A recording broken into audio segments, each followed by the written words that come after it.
This is a story of the future, but not the very distant future.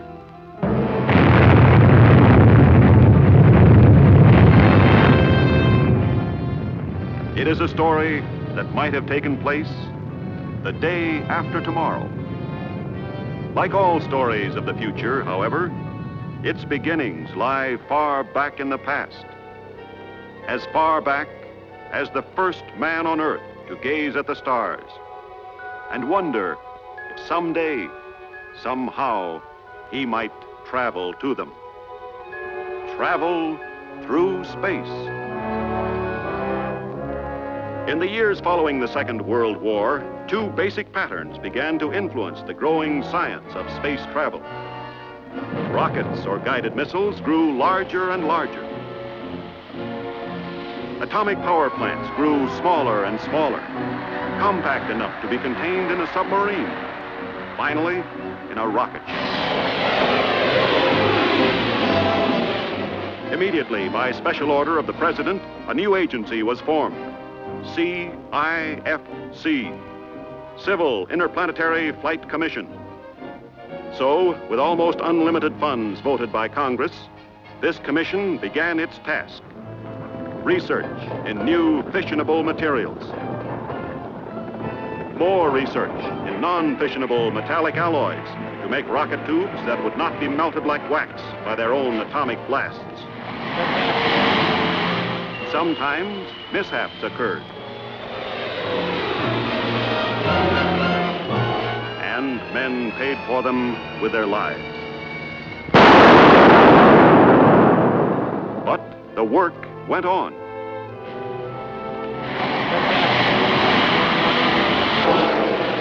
Experiments in celestial navigation.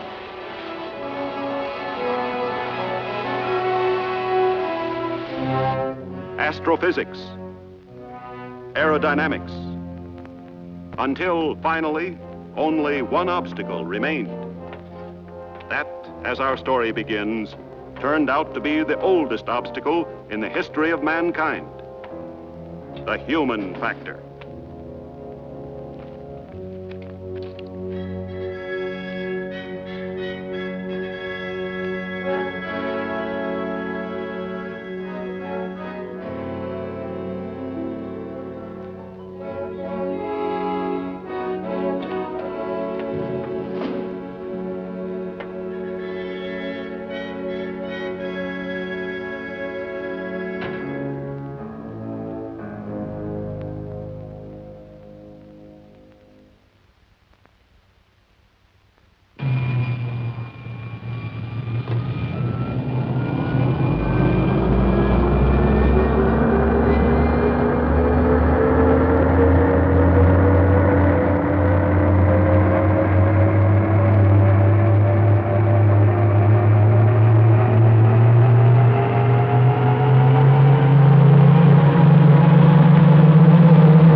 Dr. Harrison, this is intolerable. Dan!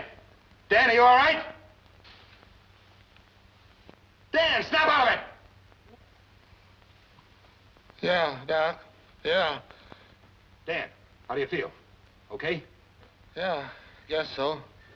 Must have blacked out. Sit tight and take it easy. Now get him out of there and over to the hospital. You see, Doctor, he wasn't in any real danger.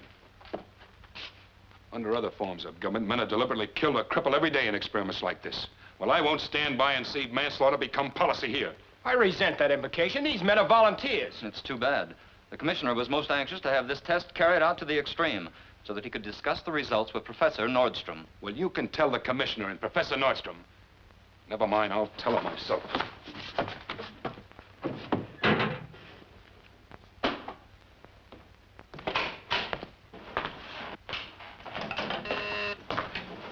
The commissioner's office. Oh, good morning, General. Yes, Professor Nordstrom's with the commissioner now. No, I'm sorry. Dr. Harrison, what's the matter? I want to see the commissioner. I'm sorry, he's with Professor Nordstrom. Miss Pickett, copies, please, for Professor Nordstrom, please. I want to see you. In just a few minutes, Harrison. I can't talk to you at the moment. You don't have to. Just listen. I resign as of now.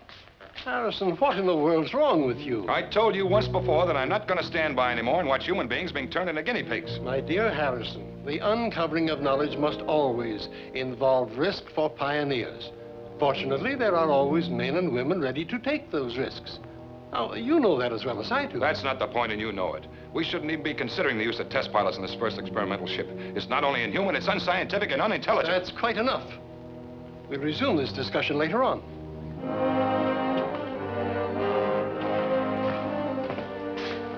My, you are in a state. There's my pass, staff card, and the badge. You can send my papers down to the hotel. Just a moment, Doctor. You can't leave the building without your exit pass, you know.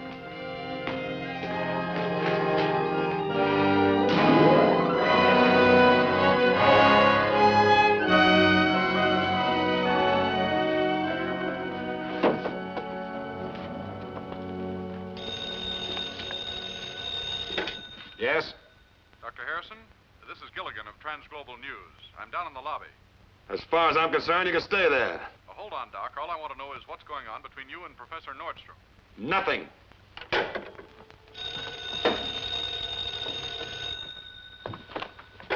Yes? This is the Washington Globe, Dr. Harrison. We're trying to contact Professor Nordstrom. Look, if this is a gag, it's not very funny. I've never even met Professor Nordstrom, and there's no reason to suppose that I ever will.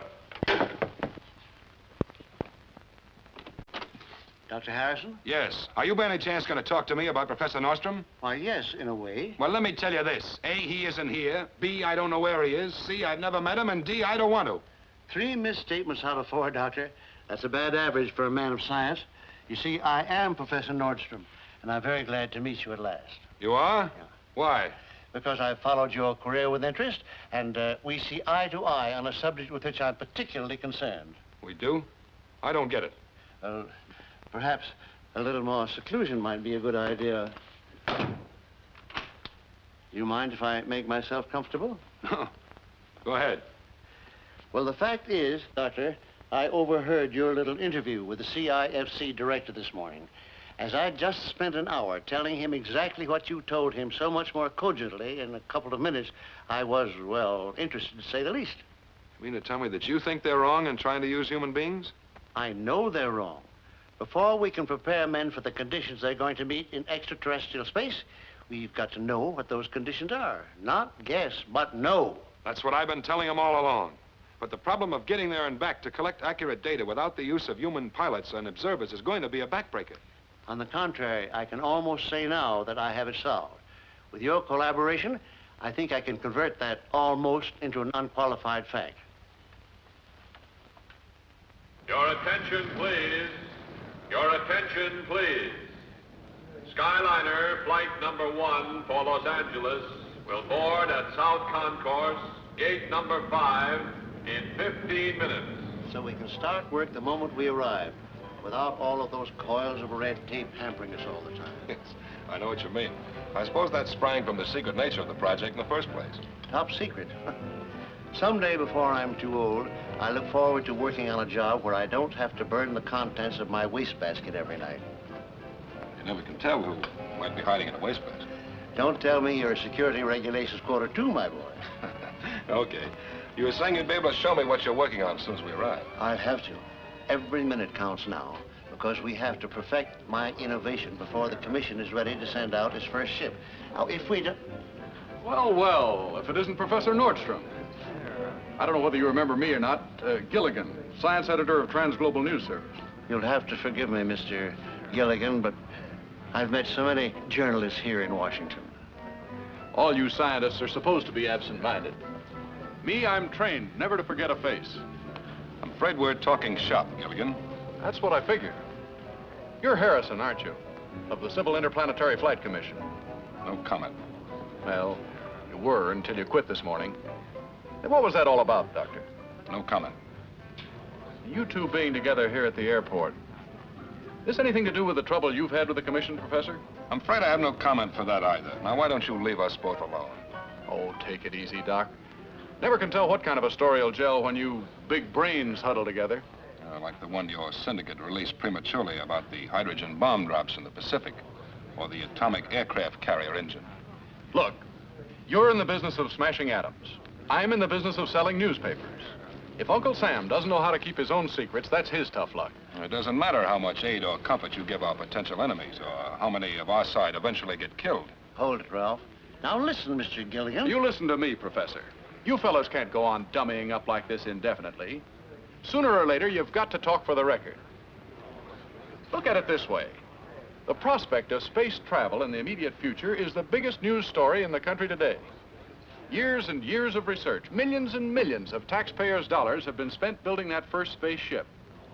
Now, when it's just about ready to take off, what happens?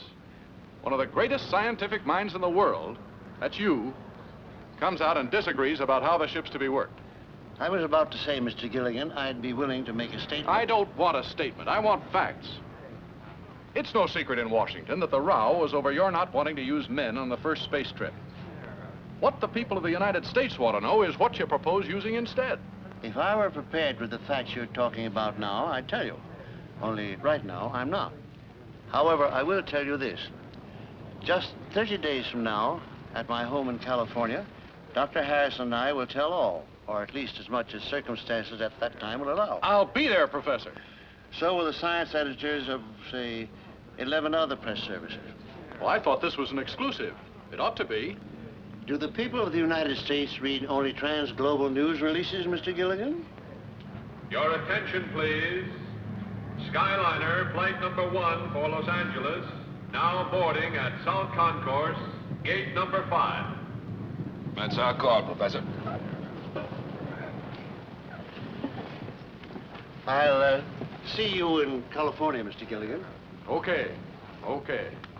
Skyliner, flight number 1 for Los Angeles, now boarding at South Concourse, gate number 5.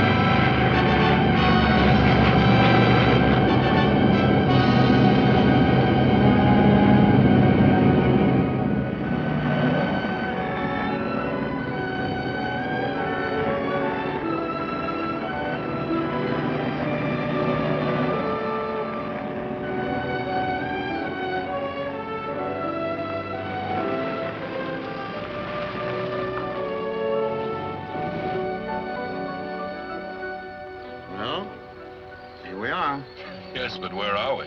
You'll see in a minute. You made good time, Carl. The car runs good. This is my own invention.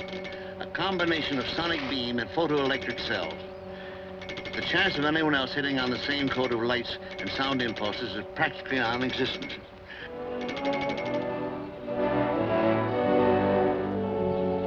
I have a whole series throughout my premises. You sound as proud of them as if they'd won the Nobel.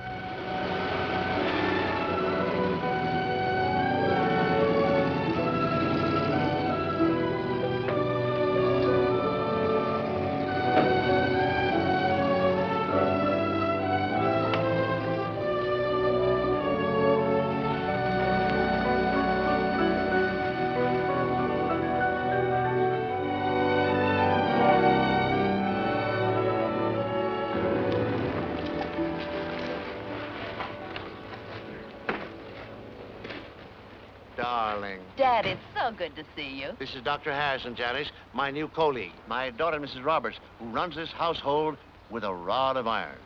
Dad, how do you do? How do you do? Gramps! Gramps! Gee Wilkers, you got here just in time. Come on in the house, Gramps. I got it all figured out. Gee, I'm glad you're here. Come on, I gotta show you. We got company. This is my grandson, Brian, better known as Gadge. He likes gadgets, too, perhaps too fondly. Dr. Harrison, who's going to work with me. How are you, Brian? Or may I call you Gadge? How do you do, sir? Come on, Gramps, I gotta show you. Come on. You'll have to excuse me. This sounds urgent. He's the grandson. The father of the boy was Katie Korea 6-7 years ago. The boy is an imp of Satan. But what a brain. He'll be a greater man than his grandfather.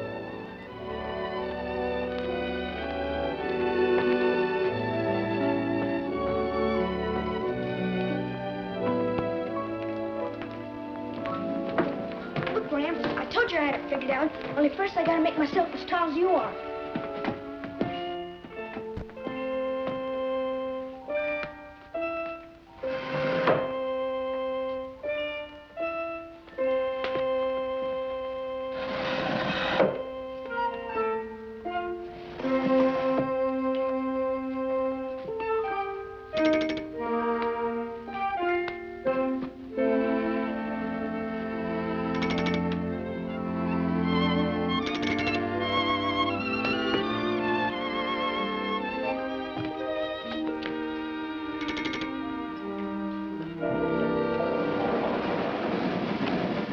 Up until this moment, I thought I had invented the only burglar-proof lock, with only 2 people in the world, Carl and myself, sharing the secret of the combination. And how did you work it out, young man? Oh, logarithms. But I never went down the Gramps, honest. Not without you around. Are you sure, Gadge? Okay, Gadge. Come on, Ralph. As long as he has it open, I may as well show you what's down there. Can I come too, Gramps? No, my friend, you cannot. But I think it's time you were getting to school. I'm afraid it is, Gadge. What's the time? Time is now 21 and a half minutes past 8. Okay. Gimmicks. Always gimmicks. Let's get out of here. Wish I were down there with them. I wish I knew what Gramps was doing. I mean, this big job. Why won't he tell me? I guess it's just too important, Gadge. Nobody knows but Carl. And now this Harrison guy. Must be a pretty big job for him not to tell me. He What's never... that?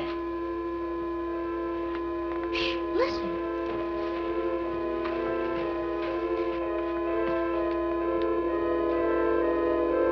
What is it?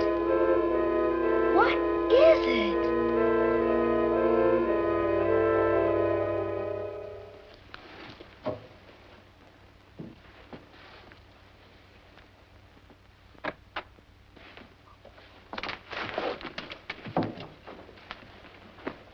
Are you sure you won't change your mind, Gramps? I'm sorry, Gadge. You know how much I'd like to have you down there tonight, but I just can't. But why? I know just as much about electronics and stuff as those old guys from the newspapers. They're not just old guys from the newspapers, Gadge. They're very distinguished scientific journalists representing the most important news services of the world. I will grant you this. You do know as much about electronics as they do. But I still don't see why.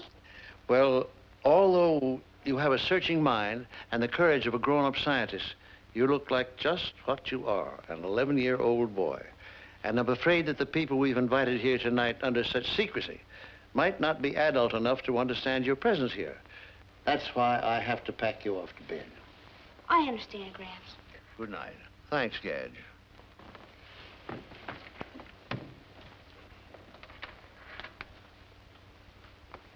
Well, I guess I won't be needing this anymore. Well, I see no reason why you shouldn't hear what's going on. Gee willikers! Thanks, Gramps!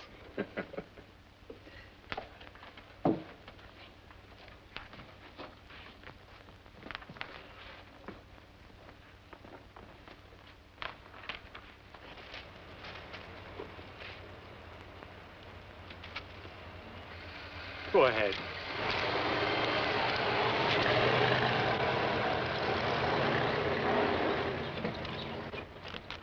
Hey, this is worse than crashing the Pentagon. When do we get in? When I've checked all the papers and written down all the numbers.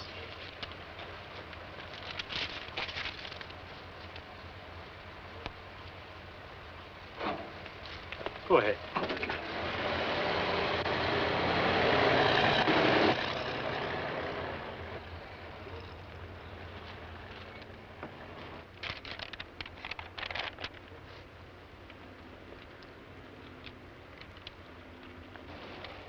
All is in order. Thank you, my friend.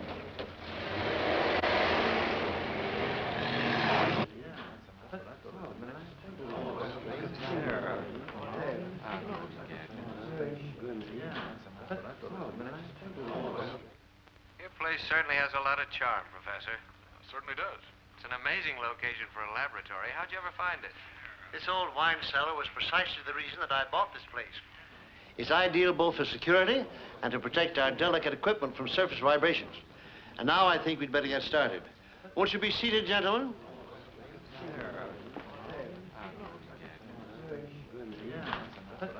Mind if I sit here? No, please do.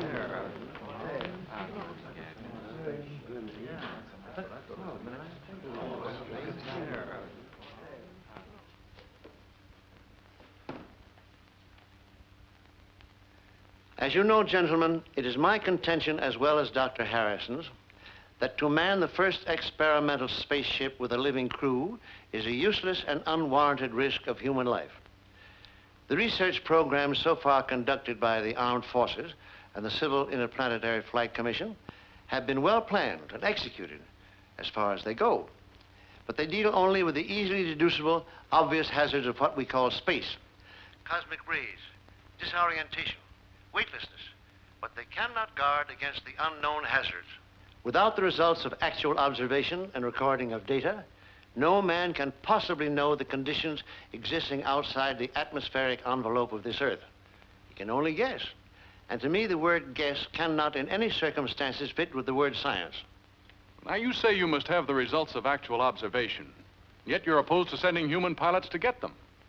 Aren't you talking in contradictions, Professor? No, Mr. Gilligan, as you will see for yourself.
Well, gentlemen, meet Tobor, a childish joke of mine.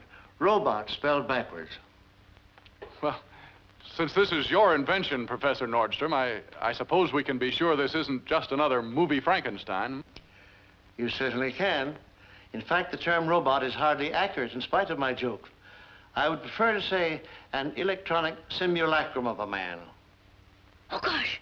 Oh, gee willikers. Are you trying to tell us that this pile of tin could actually pilot a spaceship? Exactly. Now, you control this thing from that box by some sort of electronic wavelength or something, right? At the moment, I do, Mr. Johnson. Oh, well, how do you know that the wavelength will be powerful enough to work outside the Earth's atmosphere? I don't, sir. But that doesn't matter very much because I'm not going to need them there. You see, Mr. Johnson, this control system is only a temporary expedient to activate Tobor during the early stages of his development. From From this point on, he will be guided by a totally different method. How about a little fill-in on that, Professor? You mean something new, something we've never heard of? On the contrary, gentlemen, I'm sure most of you have heard of it, although I imagine few of you will believe in it. ESP, extrasensory perception. You mean that stuff about projecting thought images by telepathy? Mr. Gilligan, you're not too far off.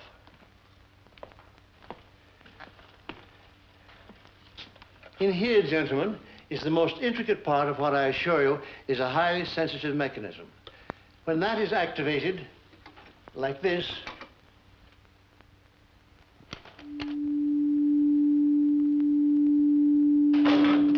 oh, he looks alive. that is an illusion, my dear, caused by reflected light in the eye tubes. And yet, in a way, Tobor is alive. For even though much work remains before he's completed, he is already a sentient being. The sentience may be synthetic, but is there nonetheless. A necessary adjunct to the recording of all experiences our human space crews may later encounter. A sentient being? You mean this thing can feel? Well, let me put it another way. Even in his present unfinished state, Tobor will react to emotional stimuli. Janice, help me with a little experiment, will you? Gentlemen, I assure you there's no collusion here. I'm merely going to ask Mrs. Roberts to approach Tobor and feel friendliness toward him. Think goodwill, as it were. You can do that, can't you, Janice? I'll try. All right, then, go ahead. Just don't make any gestures. Just hold the friendship thought. He does look almost kind, doesn't he?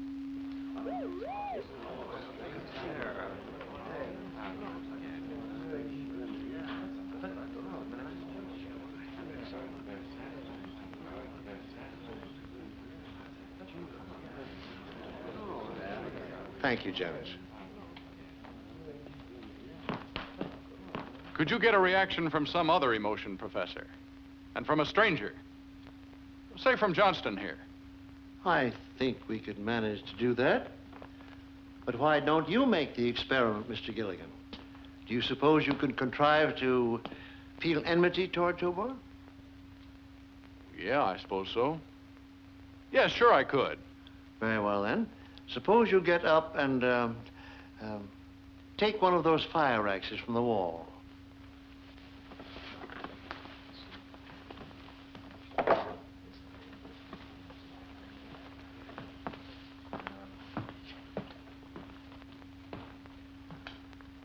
Now, if you will, walk around behind Tobor and hold the thought of enmity all the time. Deadly enmity.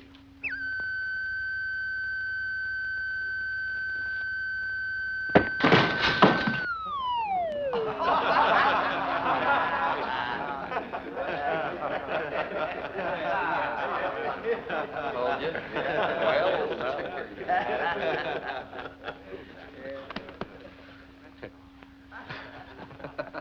Well, there you have it, gentlemen.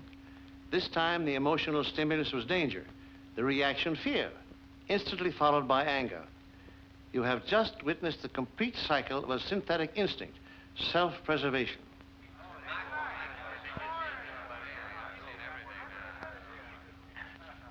I have a question, Professor. Now, you've persistently referred to the fact that this robot... Tobor, Mr. Johnston.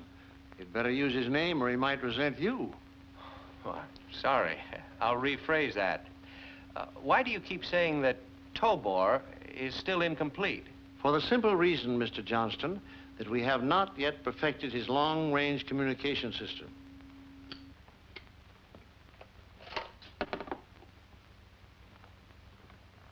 As you know, gentlemen, at each end of such a system, there's a power unit, a transmitter, and a receiver.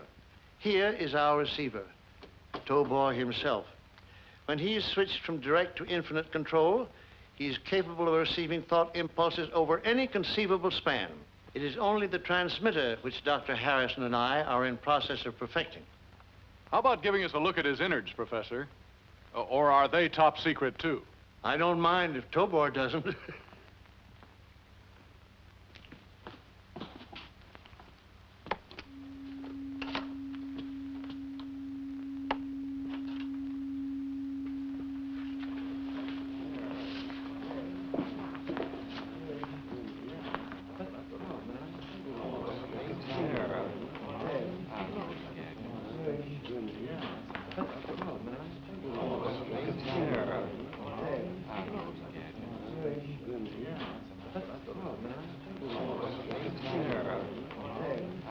And now, gentlemen, I think I've said everything I can say of importance tonight. And it's certainly Tobor's bedtime.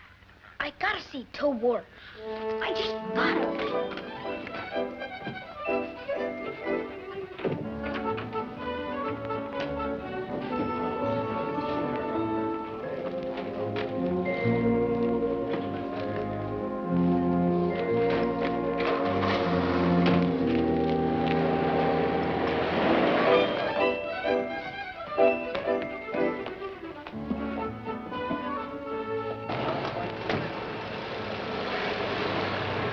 Just a minute, Mr. Gilligan.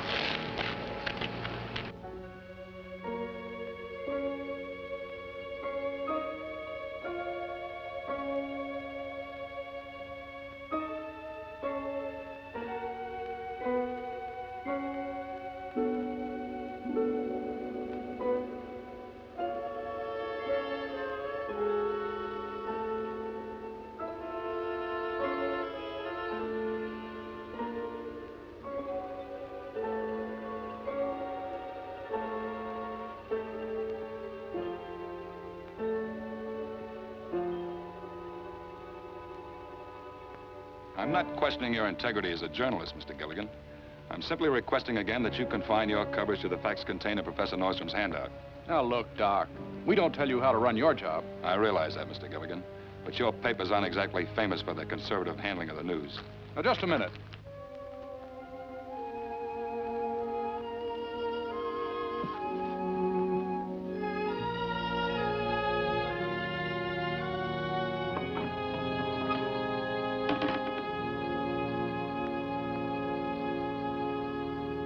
That's the trouble with you scientists. You won't face up to the facts of life.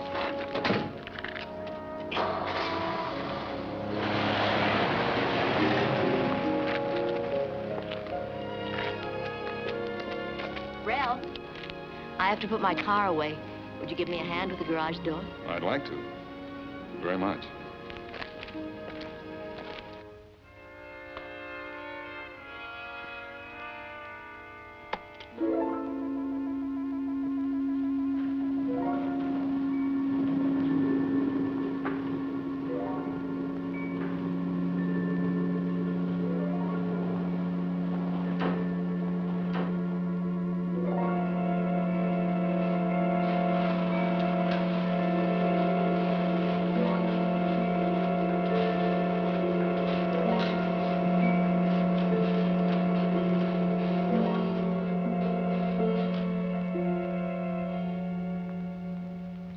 Tobor, you're beautiful.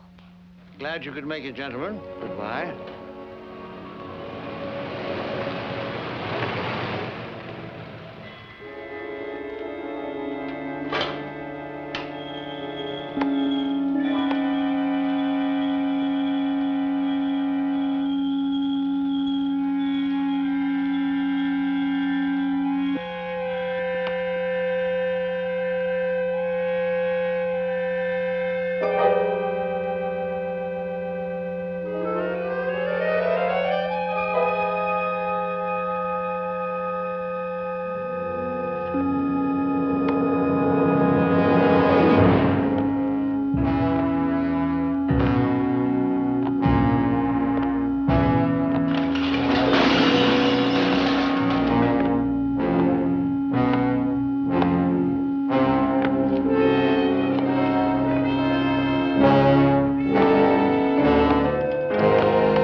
Madge. I'll bet he's doing it.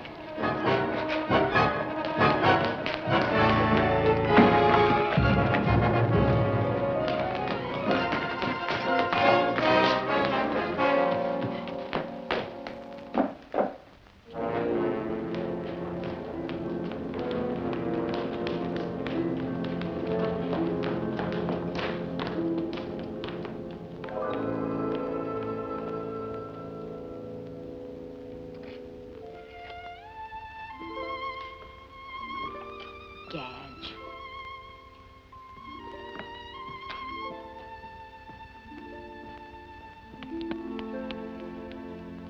That little so-and-so.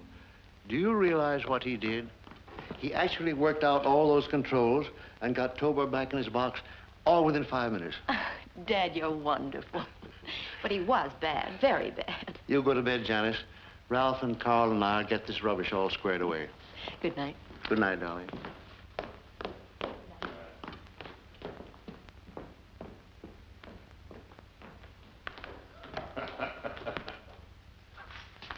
Beats me how that kid worked out those controls. I'd hate to try it with a slide rule. I told you that boy's a genius. Hey, wait a minute. 9, 10, 11, 12, 13. How many news services did you ask to send representatives tonight, Professor? 12, as you know. Why? Because there are 13 empty chairs, and tonight every one of them was filled.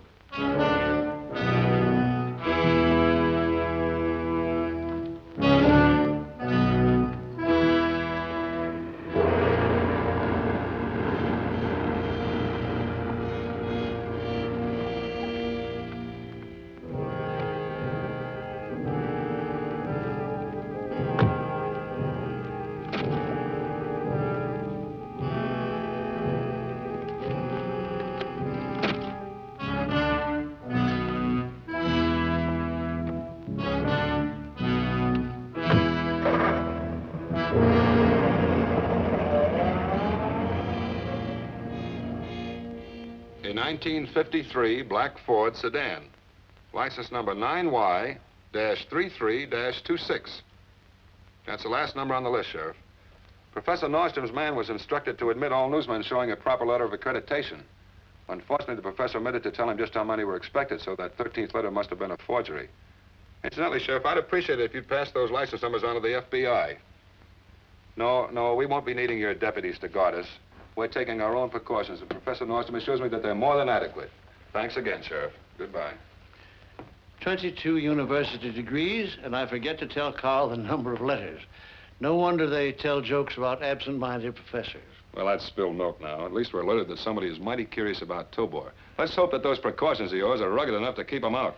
Well, that at least I can guarantee. Come on, Carl. Let's check the wiring. Gimmicks. Always gimmicks. I wish someone would tell me exactly who or what we're guarding against.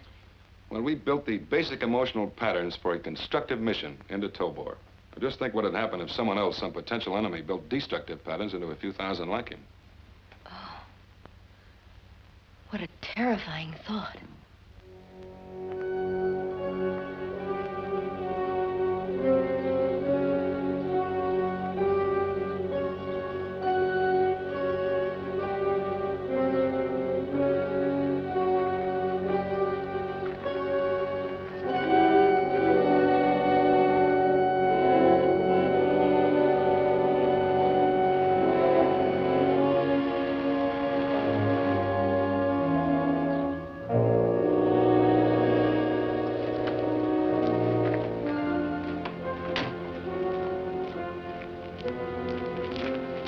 Anything new? They still haven't posted a guard. I should. It's been 4 days now, and I haven't seen a soul. You must have got away with it. Might be a trap. Well, how do we play it then? Wait for a break? Unfortunately, my friend, we haven't much time. The highest party officials are concerned. They feel that once Nordstrom has perfected his control system, the federal government will take over. It will be considerably more difficult for us to get at it. And so? So we get into the house.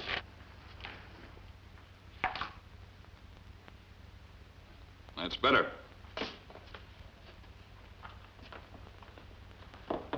See, I rigged the telepathic pickup so that it fits behind the ear where it's close to the sensory brain centers.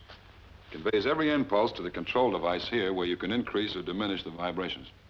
The whole thing fits as comfortably as a hearing aid. Excellent, Ralph. Excellent. Now, here's the transmitter receiver.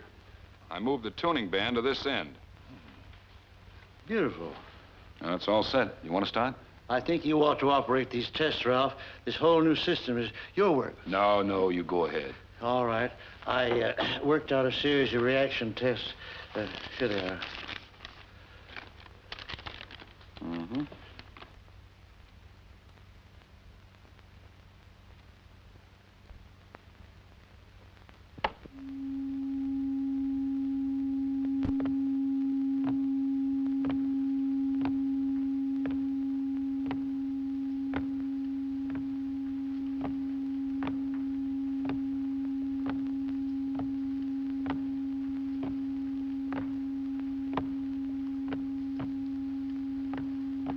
Here we go.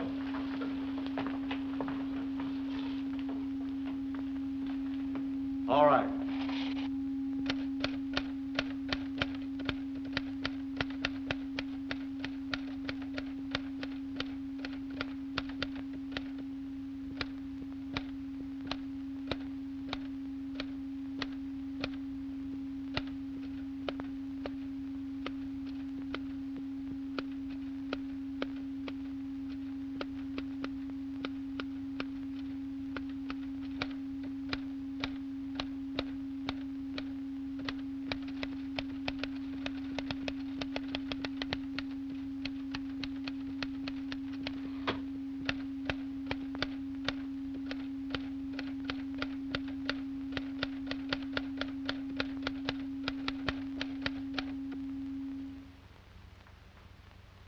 That's all I could think of for him to say.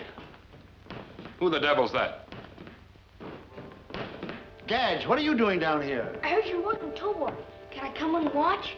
You seem to be here already. All right.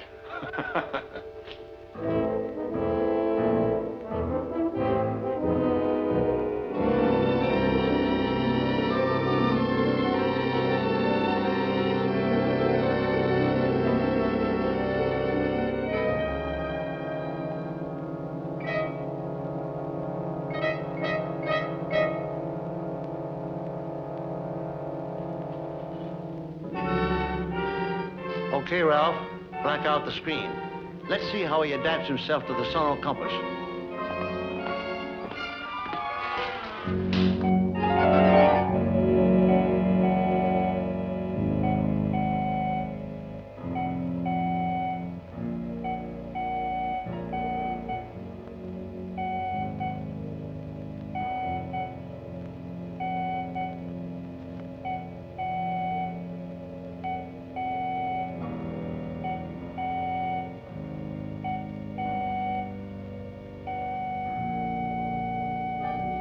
Attaboy, Tobor. That's using your coordinator. So far, so good. I wonder how he'd take to the white-hot meteorites.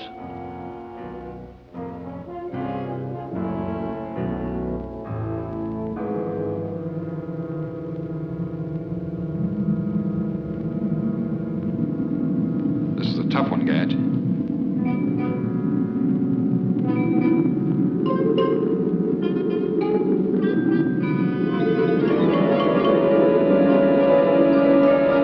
Coming at him fast now. I hope he can take it.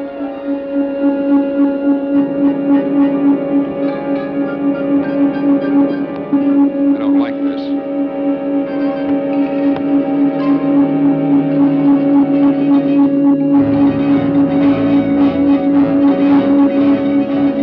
Watch him. Watch him.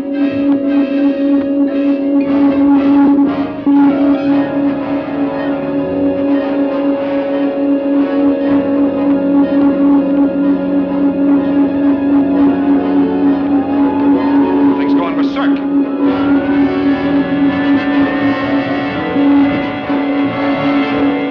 Cut him off.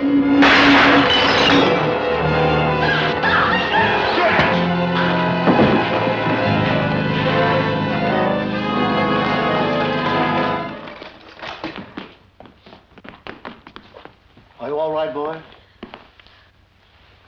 There's no fracture, just a bad bump. Come on, son. Easy, Gadge. You darn old Tobor, you better watch out. Easy, Gadge. Tobor can't hurt us now. Wonder exactly what happened. I think Tobor suffered what in a human being would be a nervous breakdown. Those meteors came at him so fast that he couldn't take it. I think you're right. I think all we have to do is to insulate against overloading the receptors. If we do that, maybe we've jumped the last hurdle. What are you doing now? Switching him on again. His receptors must have cooled off by now. Let's see if he's still functioning. You're all right now, Tobor.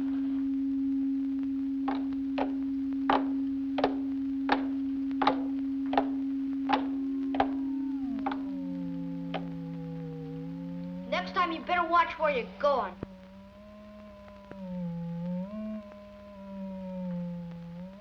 There's another one of Tobor's synthetic instincts. Concern for the young. Race preservation. Or to put it less academically, human love. Okay, Tobor. I guess you didn't know what you're doing.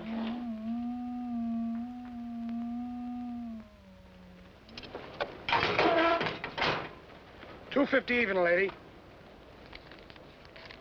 Thanks.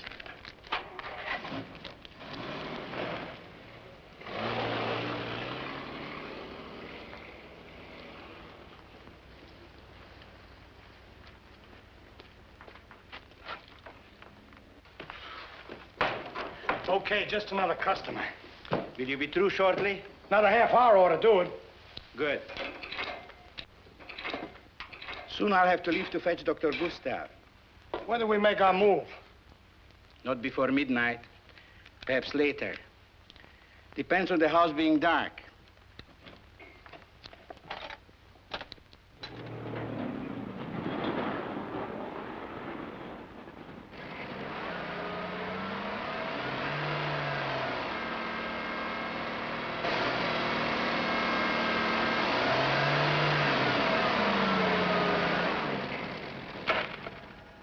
Great, works fine. Well, everything is ready, Doctor. I am a man of science, not of action. This is your duty. All you have to do is to inspect and photograph this work of Nordstrom's. Leave everything else to us. Paul, you go first.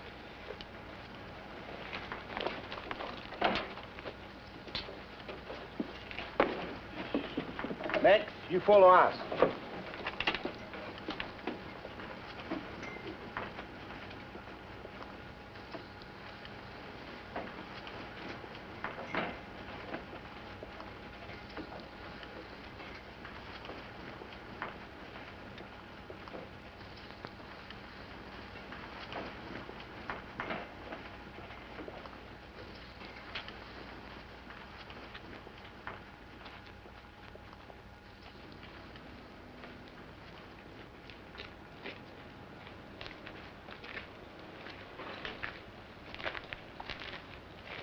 Intruders now inside electrified fence, north boundary.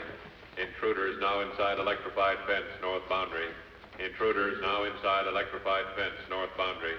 Intruders now inside electrified fence, north boundary.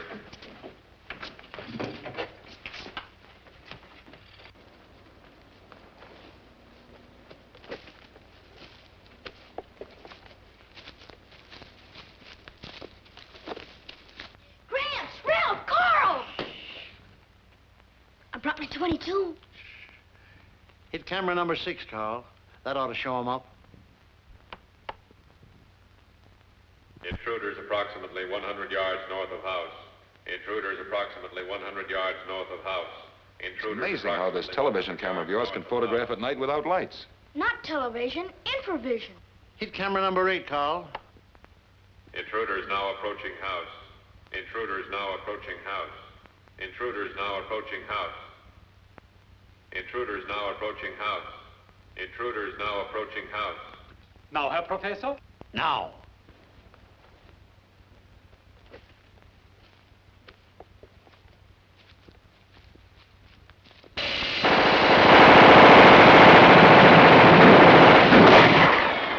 What is that?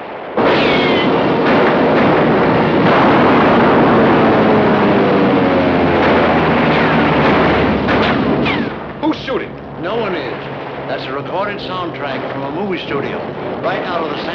Ujima. Let's go.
They got away. You shouldn't have pushed me, Ralph. I would have had him.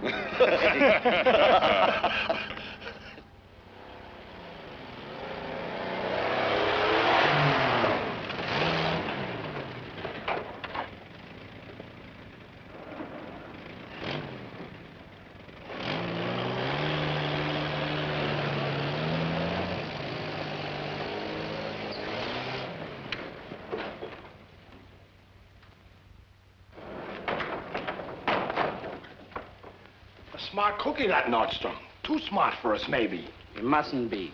I needn't remind you our employers will not tolerate any more failures on your part, nor mine. Well, what do we do now? We think, my friend. Or rather, I think. And this is what I think. Since we cannot get in to see Nordstrom's secrets for ourselves, we must induce him to come out and tell them to us. A tall order, I would say. Not necessarily. There must be a vulnerable spot. Of course. Nordstrom worships his grandson. The grandson worships...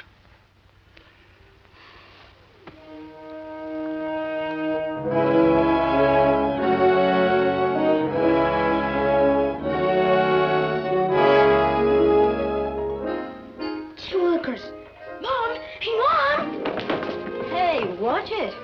You better blow your horn at those intersections, Gadge. Gee, I'm sorry, Mom, but look it.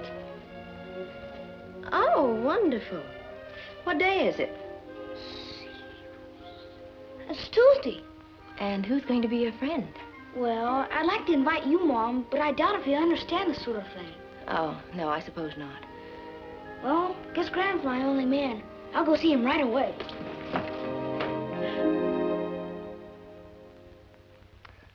Good. Now Tobor can turn his own switch on or off when he's called. Better he should learn to clean the house and drive the car, so I can spend all my time making toys for you to play with. It's all finished. A new transmitter rod built inside a pencil.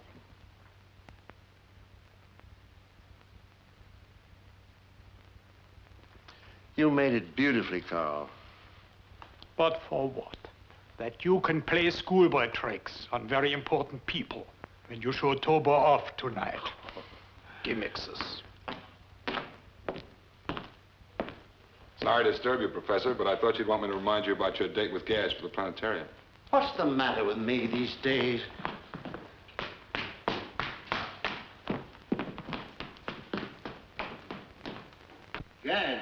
Gad, where are you, boy? We ought to be going. Right with you, Gran. Now, don't be late. Your very important persons will be here at 7 o'clock sharp, remember? Oh, we'll be back an hour before that. You mark my words. Ah, here you are, partner. Come on, let's hit the trail.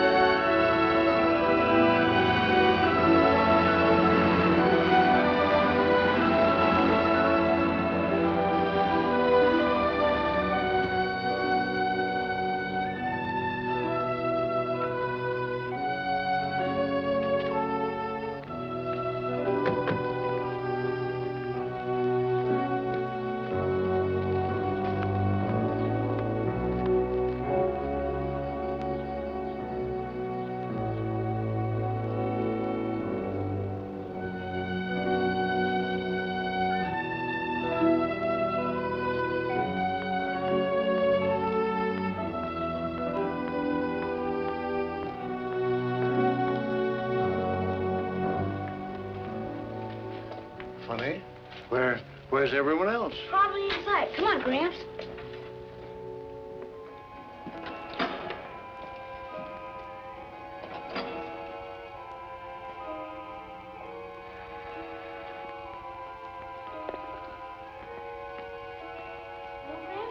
I think there's something wrong. You think so? It's the right day. Yes, young man. The right day for us, if you please.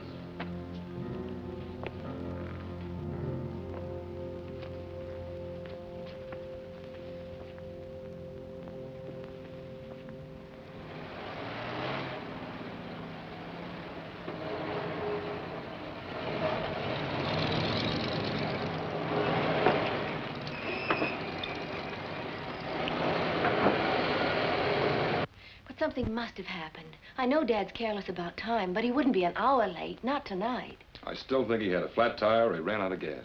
No, you don't. That's what you hope happened. Oh, Ralph, I'm worried. All right, I'll phone the sheriff's office.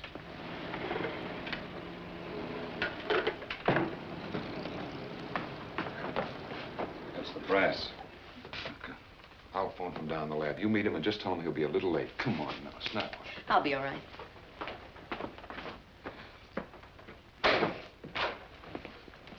Good evening, General. Good evening. Good evening, sir. Good evening. How are you? How do you do? How do you do? Good evening.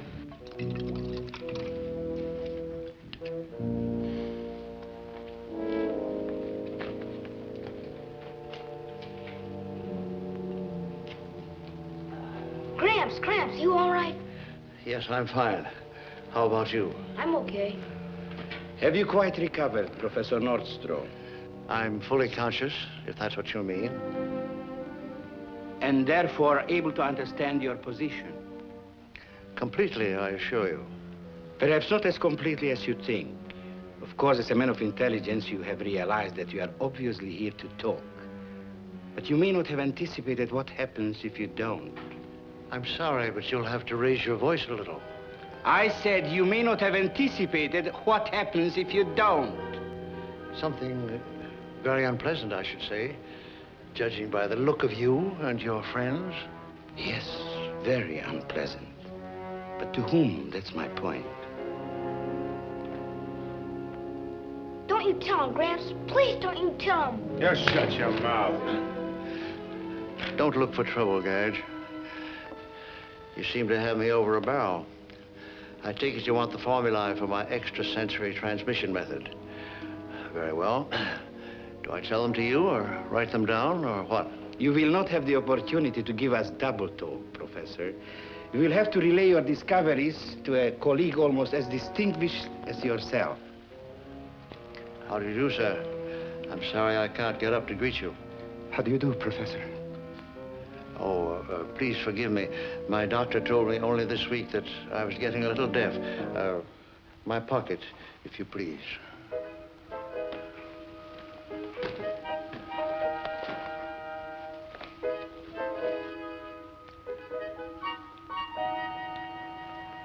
Put that over my head, behind my ear, please.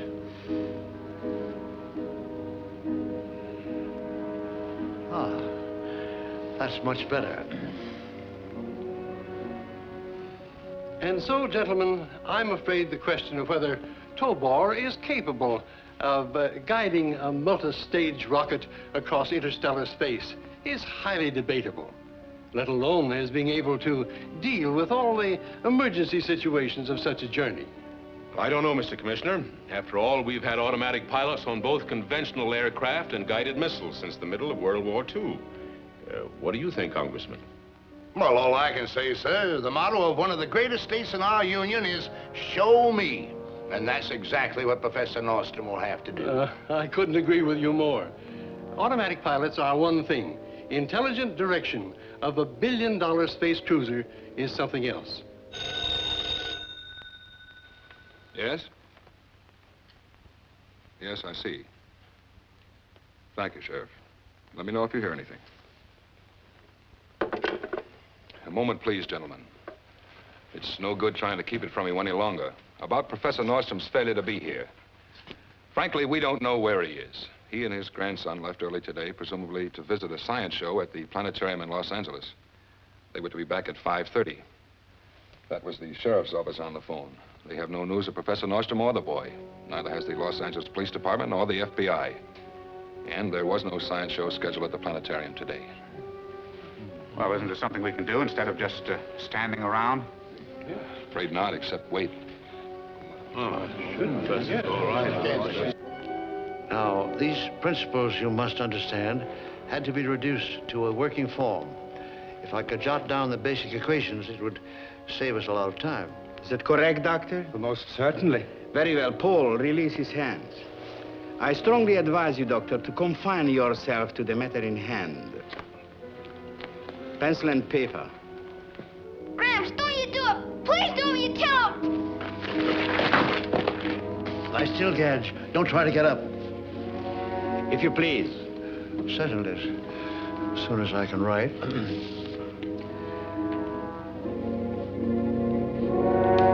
Another pencil. I have another one right here.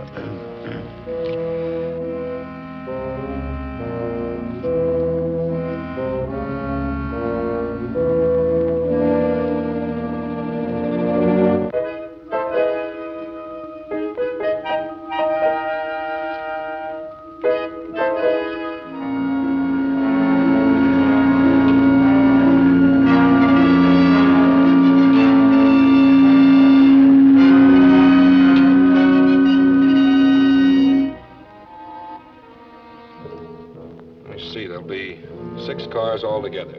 We'll assign 1 square to each car. What's the matter? What is it? Anything wrong? Listen.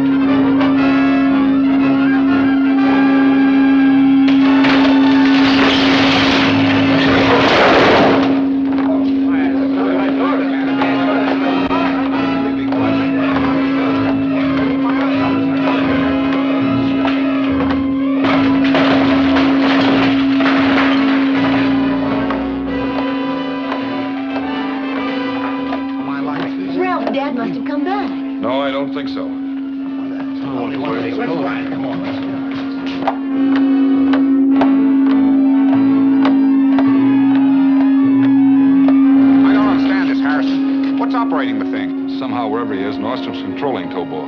It's the gimmick I fixed, the pencil. Let's follow him in the cars.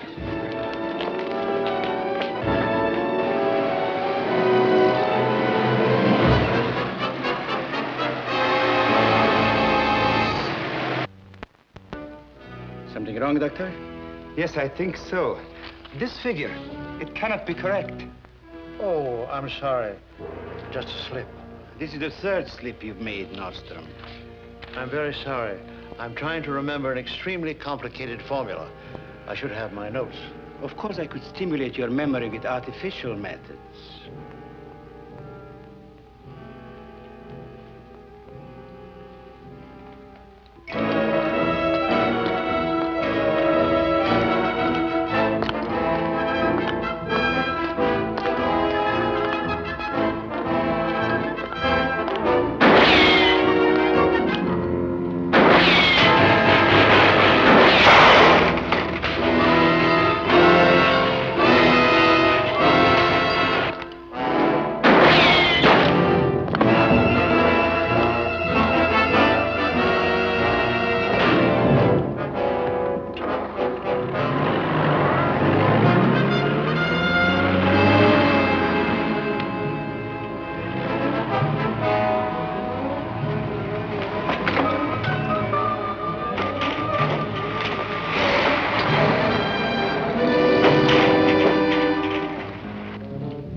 Open up his shirt.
So far, it is good, Professor, but it is only a promise. Now we come to the big step, yes? Yes, in a minute. But first, hadn't we better go over the data again to make sure? Professor, you seem to forget that I was present when you said that you hadn't yet perfected the long-distance transmitter for Tobor. Could it be that you have solved that problem so soon?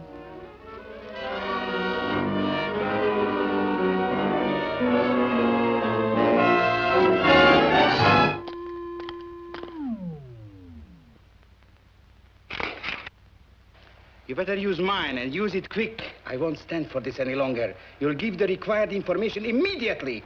Max! Wait! No, Gramps, no. All right. You win.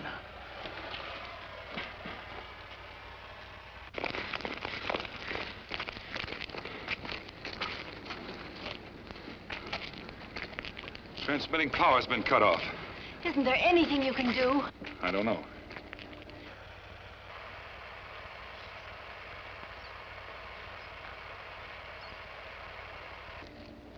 Maybe one chance.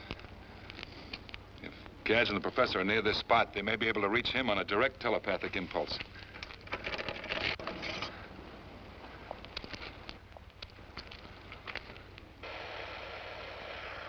Tobor, please come and get us. Please come and get us, Tobor.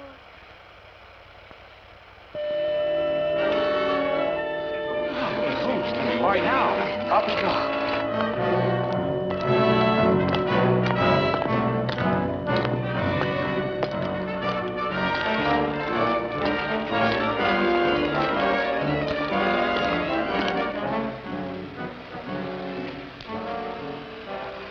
Now he is cooperating.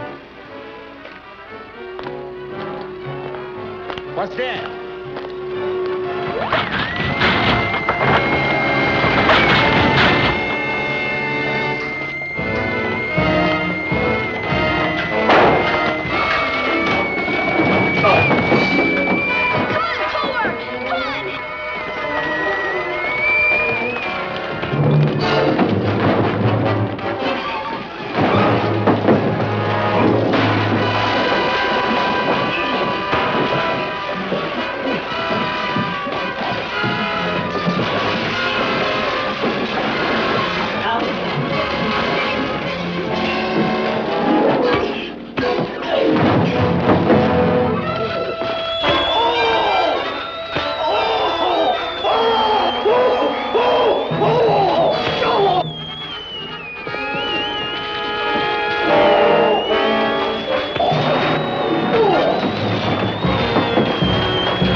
You all right? Yes. Where's Gadge? Over there.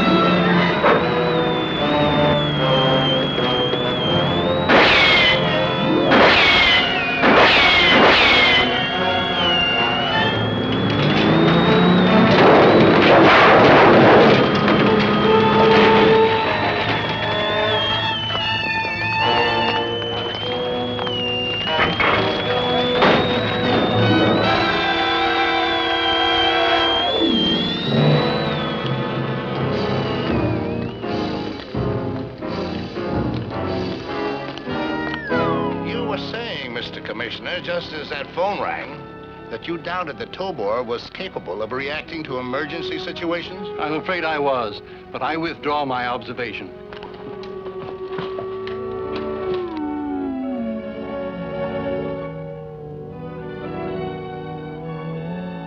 Gee, Tobor, you're wonderful.